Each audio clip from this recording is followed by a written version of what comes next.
지난주에 못한 우리 인간론 교환 3번, 4번 오늘 하도록 하겠습니다.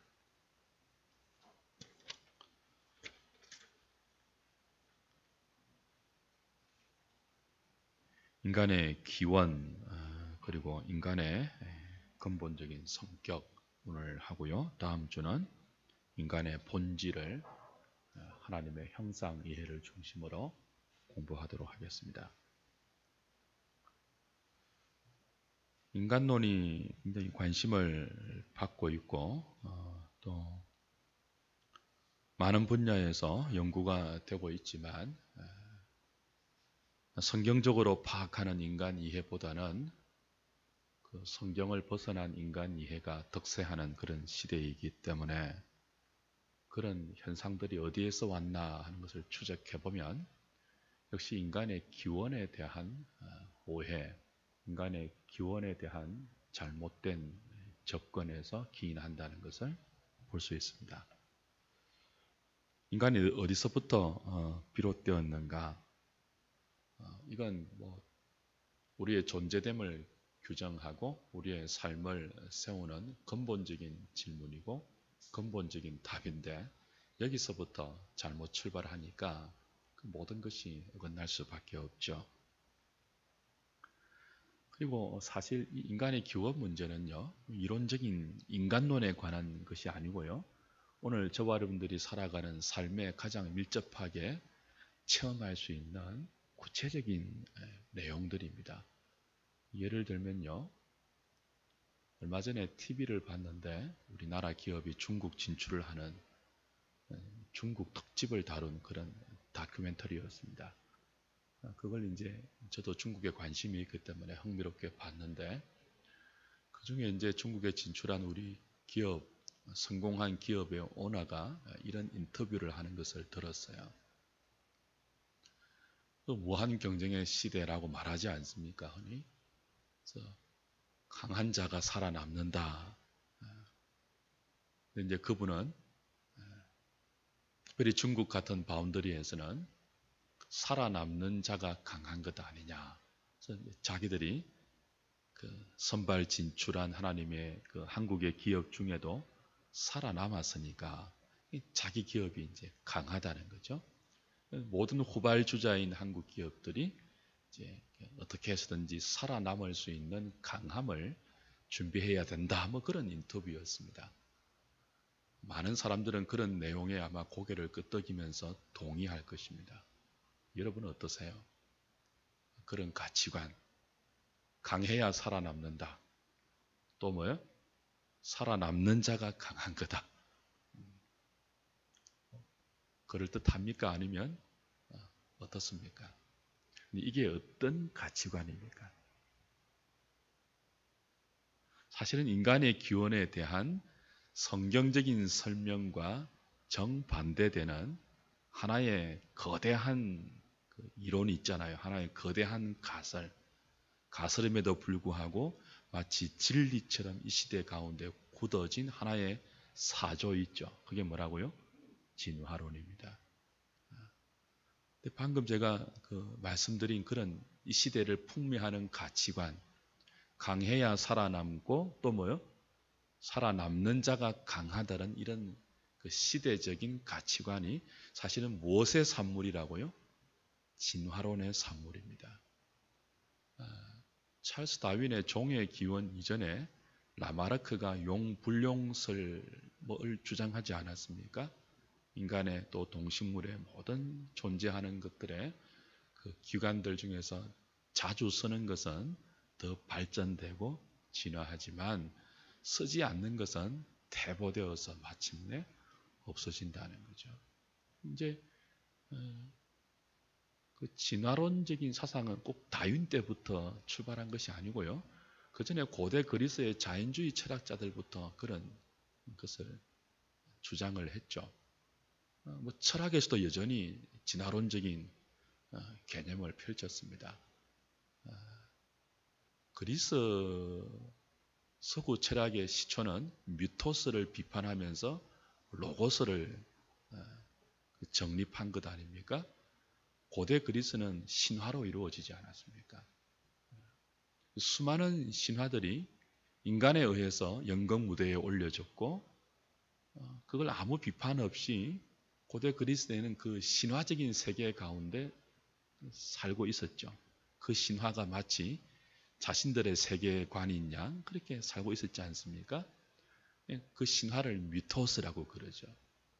근데 고대 자연주의 철학자들이 이제 과연 그러한가? 우주의 기원이 그러한가? 세상의 기원이 그러한가? 인간의 기원이 이 신들이 만든 것인가? 히랍의 신하들이 말하는 신들이 만든 것인가? 회의를 하면서 질문을 던집니다.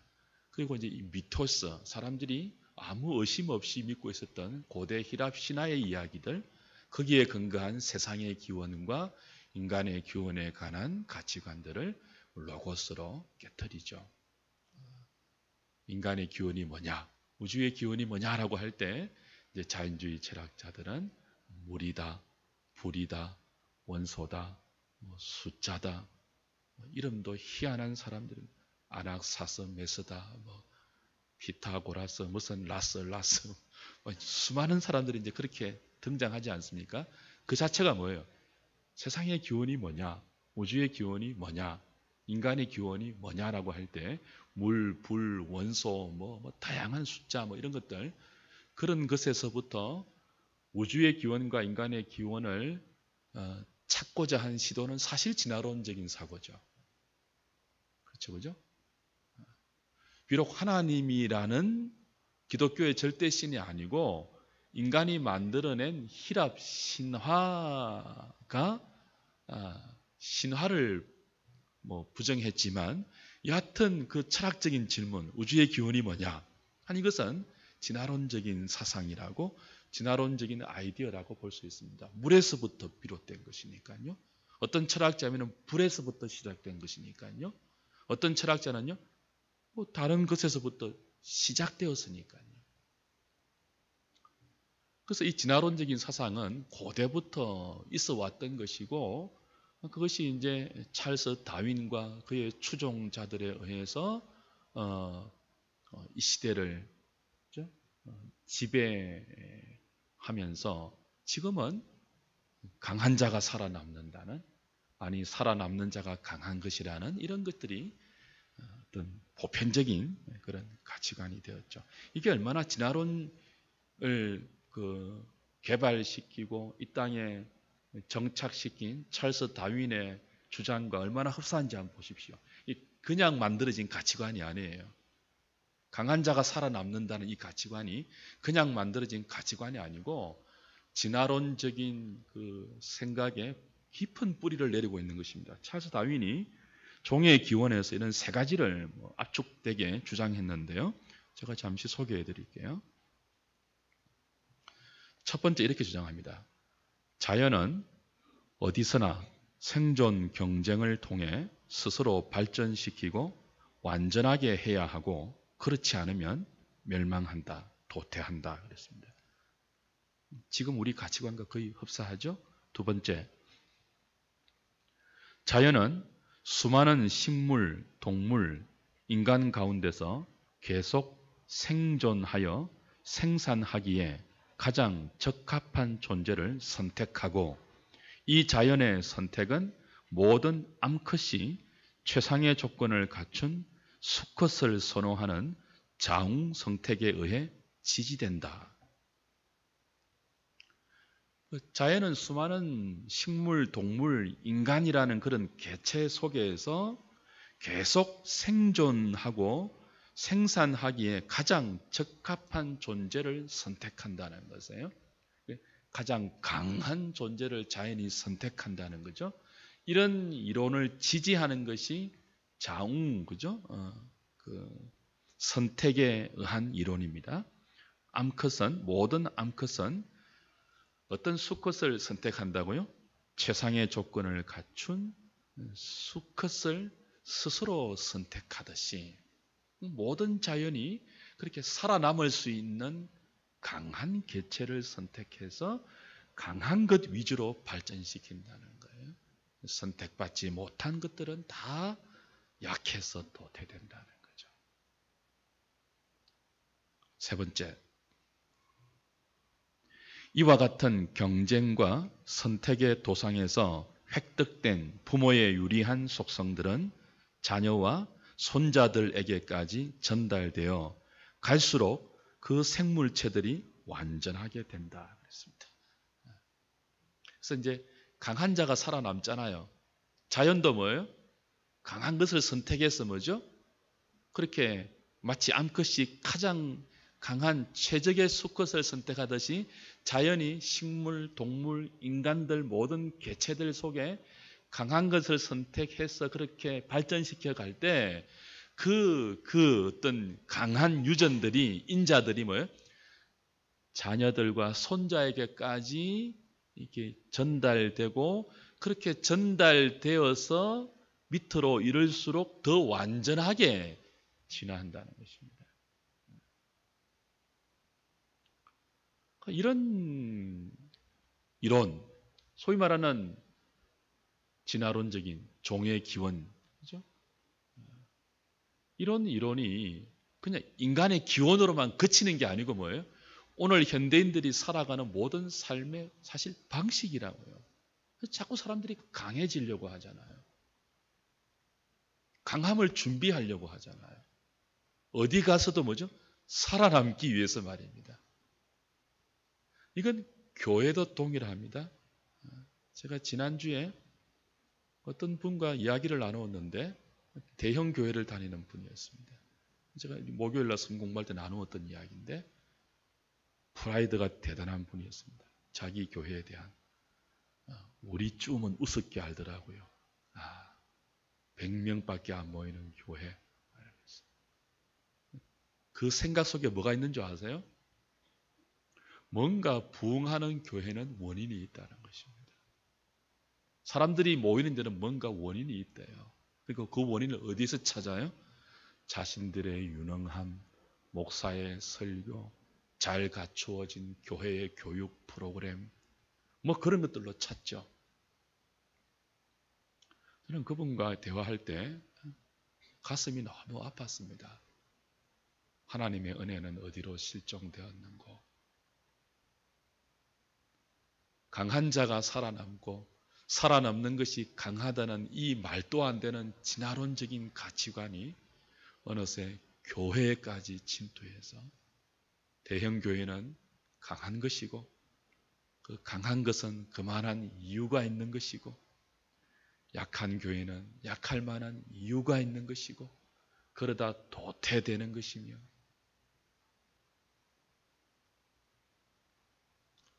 가슴이 아프지 않습니까? 교회의 기원이 그렇던가요? 교회의 성장이 인간의 그 무엇이 달려있던가요? 그것으로 지상의 교회를 참교회와 거짓교회로 감히 인간들이 분류할 수 있는가요? 크면은 위대하고 작으면은 아름답습니까? 그렇게 숫자와 크기로 하나님의 교회를 논할 수 있는가? 아니죠. 제가 오늘 강고 시간에 소개드렸죠. 교회는 가장 소중한 그리스도의 몸입니다. 머리가 그리스도이고요. 주님과 연합된 이 땅의 하나님 나라를 표방하는 언약 공동체입니다. 이건 주를 따르는 자들에게 하나님이 현세에 약속하신 놀라운 100배의 은총과 그 주를 위해서 배와 그물과 가족과 친척과 집과 전토를 벌인 자는 누구든지 현세에서 핍박을 겸하여 받되 100배나 복을 받는다고 한 이 100배의 아버지, 어머니, 100배의 형제의 복이 교회죠. 우리는 여기에서 혈통으로 묶어지지 않는 육신에서 나지 않는 새로운 어머니, 새로운 아버지, 새로운 오빠, 새로운 언니, 새로운 형제들을 하나님의 가족으로 100배의 복으로 누립니다. 그리스도 안에서. 예수님에게 사람들이 찾아왔잖아요. 정신 빠진 이야기 하지 말고 당신을 찾고 있는 가족들이 왔으니까 당신이 미친 줄 알고 가족들이 찾아왔으니까 가족들에게 돌아가라고 그랬습니다. 비아냥거렸습니다. 그때 예수님 뭐라고 했습니까? 누가 내 모친이냐? 누가 내 가족이냐? 그랬죠. 교회는 새로운 하나님의 가족 공동체입니다. 주를 위해서 전토를 벌인 자는 금세의 100배를 받는데요. 여러분, 주님을 위해서 땅을 버리면 하나님이 100배로 약속하셨습니다. 100배의 땅을 약속했습니다.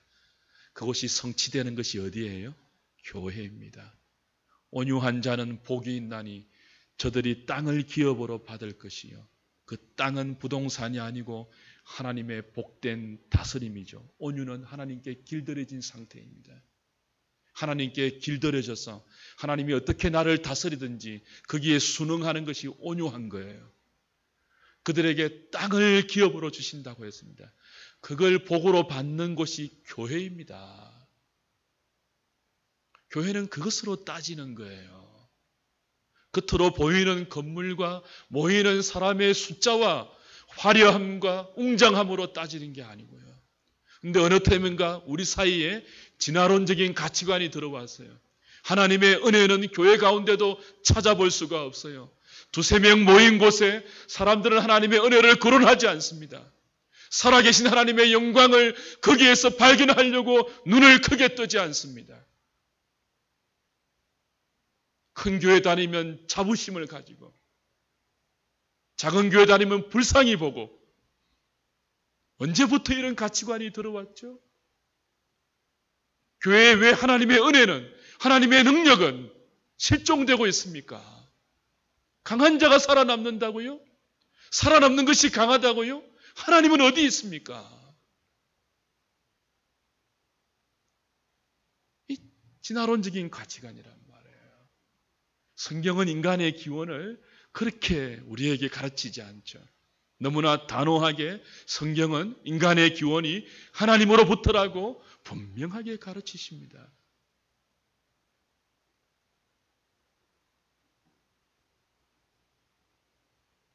하나님으로부터 지어진 인생, 그것도 하나님의 형상을 따라 지원받은 인생, 그 인생은 의미 없지 않습니다. 다윈이 주장하듯이 자연이 강한 것을 선택해서 마치 암컷이 최적의 조건을 갖춘 수컷을 선택하듯이 자연이 강한 개체를 선택하기 때문에 강해야 살아남는 존재가 아니에요. 우리는 하나님에 의해서 지원받았다고요. 그래서 보시기에 좋도록 지원받았다고요. 강하면 아름답고 약하면 하나님 보시기에 아름답지 않는 것이 아니고요. 태어날 때부터 불구로 태어나면 저주받은 것입니까? 그렇지 않습니다. 하나님이 인간의 기원이 되신다는 이 창조론적인 사고관은요, 그를 믿는 모든 하나님의 백성들을 무한 경쟁의 라이프 스타일로 몰고 가지 않습니다. 여러분은 여러분 주변에 있는 모든 사람들을 경쟁자로 보셔서는 안 돼요. 세상은 그렇게 본다 할지라도 여러분은 그렇게 보셔서 안 돼요. 왜냐하면 여러분의 인생은 여러분의 강함에 달려있지 않고 하나님의 손에 달려있기 때문입니다. 하나님이 여러분을 지으셨기 때문입니다. 하나님이 우리의 주인이기 때문이에요. 여러분의 강함을 잘 준비하고 여러분의 능력을 잘 준비하면 여러분의 인생은 그 준비된 강함에 달려있는 것이 아닙니다. 하나님께 달려있습니다. 세상을 한번 보십시오. 강한 자가 살아남고 살아남는 자가 강하다고 하는 그들의 삶을 한번 보십시오. 그들의 기업을 한번 보십시오. 정말 그대로입니까? 정말 그들이 잘 준비해서 그렇습니까? 제가 볼 때는 아니던데요. 너무나 우연이 많은데요. 세상적인 말로. 너무나 운이 많은데요. 때를 잘 타서 그런 것이 많은데요. 여러분 누굽니까? 박진영 가수. 충격 좀 받았죠, 우리. 그 와이프가 어디라고요? 정통 기독교가 아니라서. 그런데도 그런 종교적인 회의를 하는데, 그가 뭐라고 했습니까? 자기 인생이 잘 나가는 게 자기 실력이 아니라고 고백했습니다. 다 운이라고 했습니다, 운. 근데 이 사람이 얼마나 노력을 많이 하는 사람입니까? 온갖 노래 잘한다는 사람한테 가서 발성의 종류를 다 배운 사람이거든요. 그 K-팝 스타 심사 볼 때 좀 건방지게 보여도 박진영이 실력이 대단한 사람입니다. 딱 듣고는 막 다 알아요. 음악적인 이론을. 공기 반, 소리 반. 그냥 나오는 소리 아니에요, 이거. 직접 알고 배우고 트레이닝한 사람의 소리입니다. 근데 그가 뭐라고 했다고요? 그의 성공은 자신의 실력이 아니라고 했습니다. 그의 표현하면 운이라고 했습니다. 운. 여기 무슨 진화론적인 그게 있습니까? 강한 자가 살아남고 살아남은 자가 강하다고요? 한때 강하게 보였던 그 위대한 기업들이 어느 태명과 이름도 찾아볼 수 없는 그런 존재가 된 기업들이 얼마나 많은데요. 하나님께 달려 있습니다. 역사의 흥망성쇠는 하나님께 달려 있습니다. 언제부터인가 이 자리에 인간의 강함이 준비되면 그 흥망성쇠가 인간의 준비됨에 달려있다는 가치관이 그냥 이렇게 맹목적으로 자리 잡았습니까?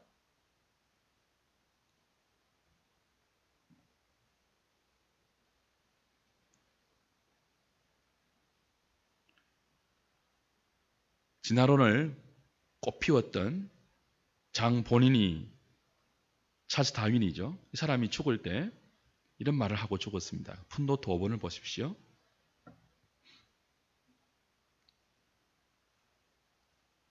죽음에 임해서 다윈은 호프 부인에게 이렇게 말했습니다. 나는 미숙한 개념을 알고 있었던 젊은이였소.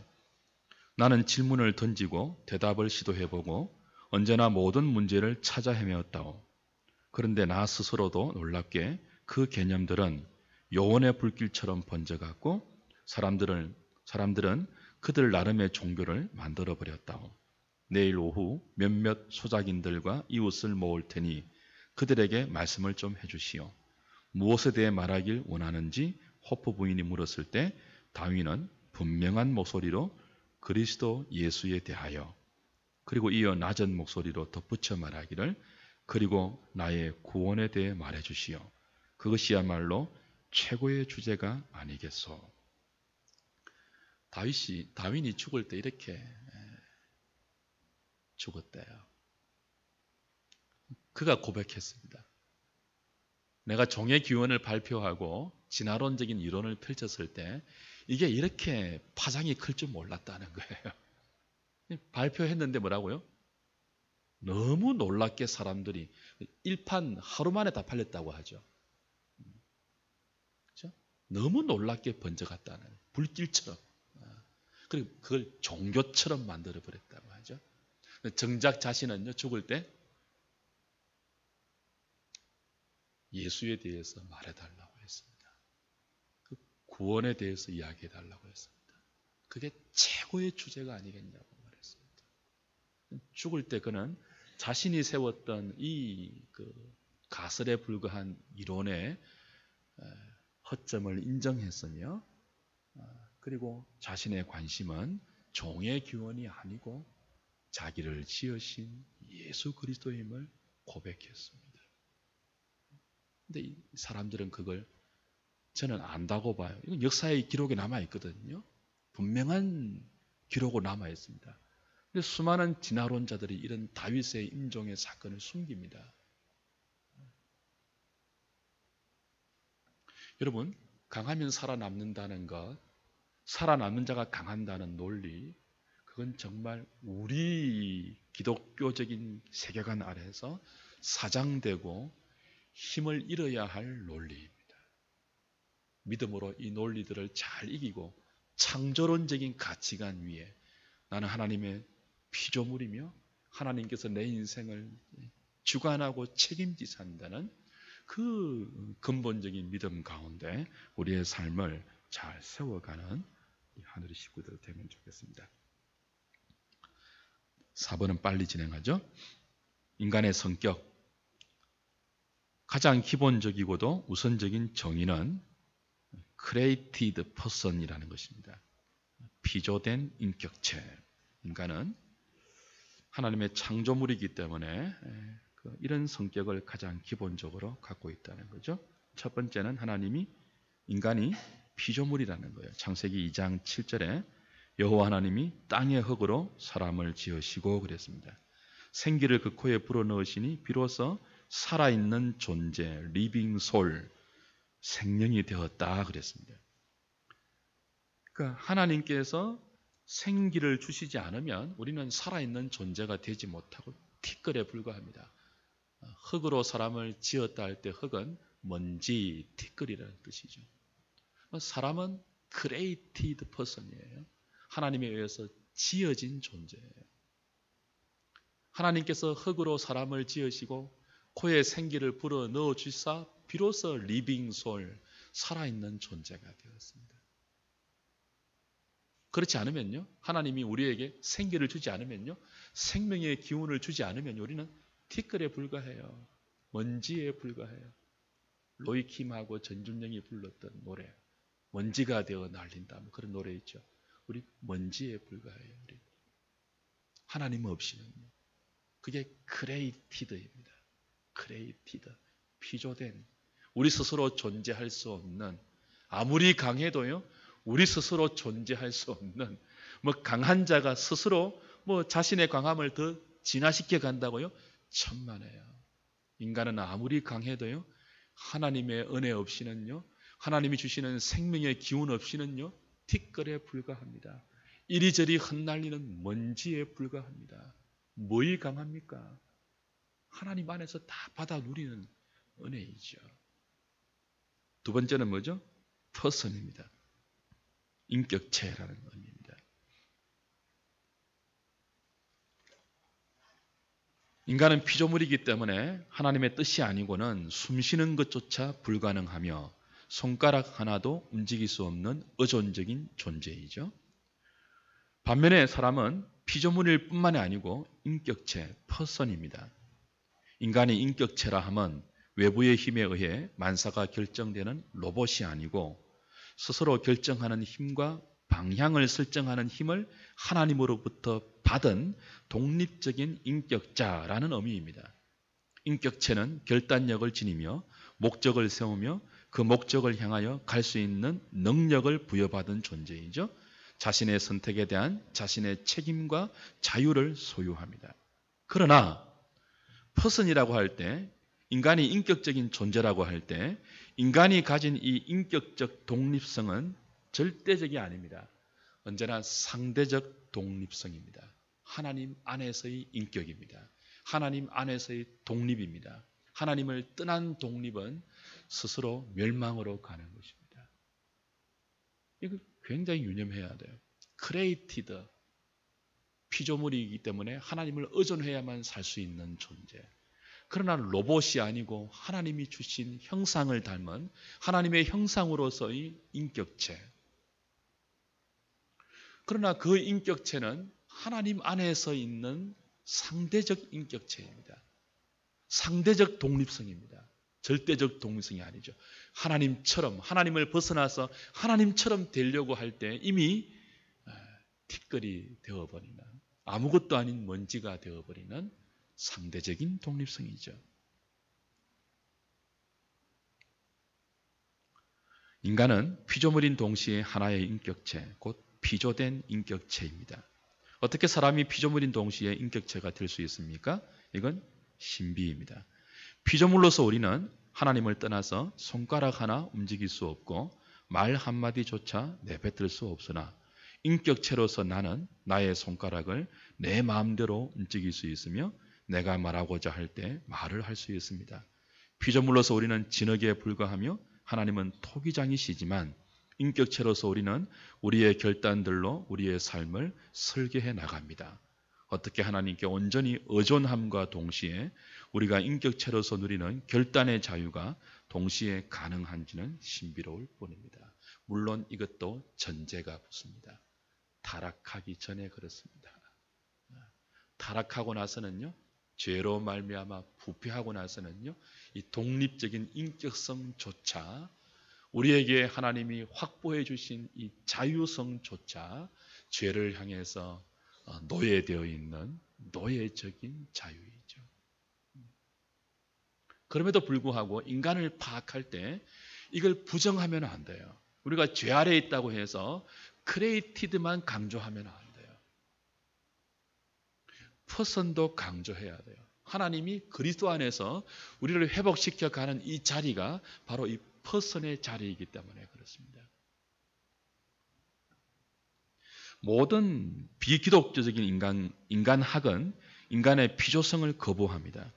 반면에 모든 하이퍼적인 결정론적인 인간학은 인간을 마치 하나님이 줄을 잡아당기거나 버튼을 눌러 조종하는 꼭두각시나 로봇처럼 생각하여 인격체로서의 인간을 나타내지 못합니다. 그래서 우리는 사람의 피조성과 인격성을 동시에 가르치고 있는 성경적 인간론을 지키고 또 가르쳐야 하는 것입니다. 설령 우리의 사고로서 이 점을 온전히 이해할 수 없다 해도 인간이 하나님에 대한 온전한 의존성과 인격체로서의 자유가 서로 공존한다는 사실을 성경은 부단히 가르치고 있다는 것을 믿음으로 수납해야 합니다. 그 다음부터 한번 같이 읽겠습니다. 시작. 그렇지 않고 이 둘 중에 어느 한 부분이라도 부인할 경우 성경적 인간론의 기초가 무너지고 편중된 인간론을 가질 수밖에 없습니다. 인간의 피조성만을 강조하고 인격성을 경시할 경우 무분별한 결정론에 빠지게 되어 인간의 인격성 자체를 상실하게 되며 반대로 피조성을 제외한 인격성만을 강조하였을 때 사람 자체가 신성화되며 하나님의 계획과 목적에 거부권을 행사할 수 있기나 한 것처럼 하나님은 밖에 서신 채로 속수무책이지게 되는 것입니다. 이 두 가지의 극단론에 빠지지 않기 위해서 성경이 말하는 인간의 기본적인 성격, 뭐라고요? Created person. 첫 번째는 뭐죠? 하나님께 지원받은 피조물. 두 번째는 뭐죠? 피조물이지만 하나님의 형상을 따라 지원받은 인격체로서의 피조물. 이 둘을 동시에 가진 존재로 인간의 성격을 잘 규정하고 우리의 우리됨을 그리스도 안에서 잘 세워가는 은혜가 있기를 바랍니다.